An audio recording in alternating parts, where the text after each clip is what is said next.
Saksi lihat 7 remaja yang tewas di Kali Bekasi ditabrak polisi, ngaku dengar suara tembakan.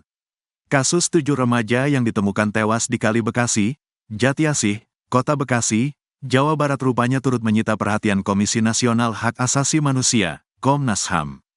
7 jasad yang ditemukan tak bernyawa tersebut pun kini telah berhasil diidentifikasi RS Polri Kramat Jati, Jakarta Timur.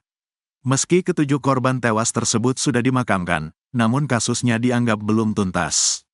Sejumlah keluarga korban masih merasa janggal dengan kasus yang kini menjadi sorotan publik. Jailani, paman korban atas nama Ridho Darwan menceritakan awal kejadian pilu yang menimpa keponakannya.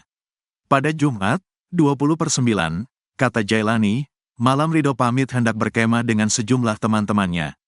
Berdasarkan informasi yang diterimanya dari teman Ridho yang selamat, korban tiba di lokasi kejadian sekira pukul 2.30 waktu Indonesia Barat. Saat Ridho dan sejumlah temannya sedang berkumpul di sebuah gubuk warung di Cipendawa, Rawalumbu, tim patroli perintis presisi datang.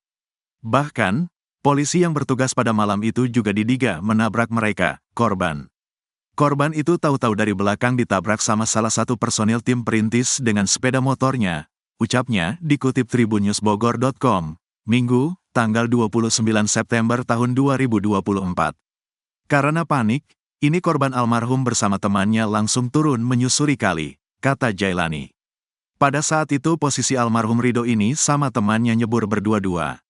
Tapi setelah sudah di dalam air, mereka berpisah tidak tahu kemana.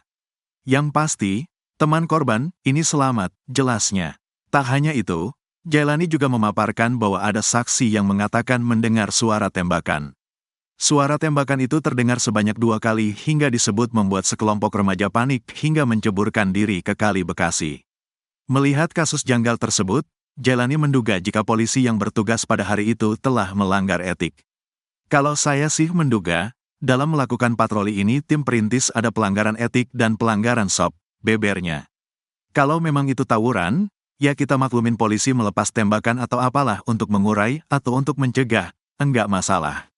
Tapi kan itu belum terjadi, tawuran, tuturnya. Atas hal tersebut, Jailani mengaku merasa ada kejanggalan di balik tragedi yang merenggut nyawa keponakannya. Dia menegaskan akan membawa kasus ini ke jalur hukum. Kalau memang pihak kepolisian tidak transparan dalam pengungkapan kasus ini, termasuk pemeriksaan terhadap tim perintis yang melakukan patroli pada saat itu. Ya, kita akan menempuh upaya-upaya hukum, tegasnya. Polisi membantah merespon adanya dugaan suara letusan tembakan dari polisi terhadap korban. Kompol Audi Joyce Oroh, Kasat Reskrim Polres Metro Bekasi Kota, tegas membantah. Kami menyampaikan sesuai dengan fakta-fakta dan keterangan saksi. Saat ini kami telah memeriksa sekitar 23 saksi, bebernya.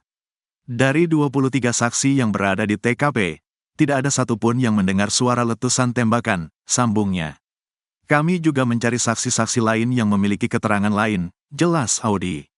Sementara itu, Komisi Nasional Hak Asasi Manusia, Komnas HAM, terus memantau kasus ditemukannya 7 orang tenggelam di Kali Bekasi. Dalam pantauannya, Komnas HAM telah meminta keterangan kepada beberapa pihak terkait peristiwa tersebut. Meminta keterangan Kapolda Metro Jaya dan jajarannya di wilayah hukum Polda Metro Jaya, kata Komisioner Pemantauan dan Penyelidikan Komnas HAM, Uli Parulian Sihombing, Sabtu, tanggal 28 September tahun 2024. Komnas HAM juga telah meminta keterangan Kepala Rumah Sakit Bayangkara Pusdokes Polri hingga 10 orang yang berada di sekitar Kali Bekasi. Uli melanjutkan, pihaknya pun meninjau langsung lokasi. Saat ini, Komnas HAM sedang mendalami fakta-fakta kejadian penanganan tawuran untuk memastikan proses yang dilakukan anggota Polres Metro Bekasi dan jajarannya sesuai dengan prinsip-prinsip hak asasi manusia, ujarnya.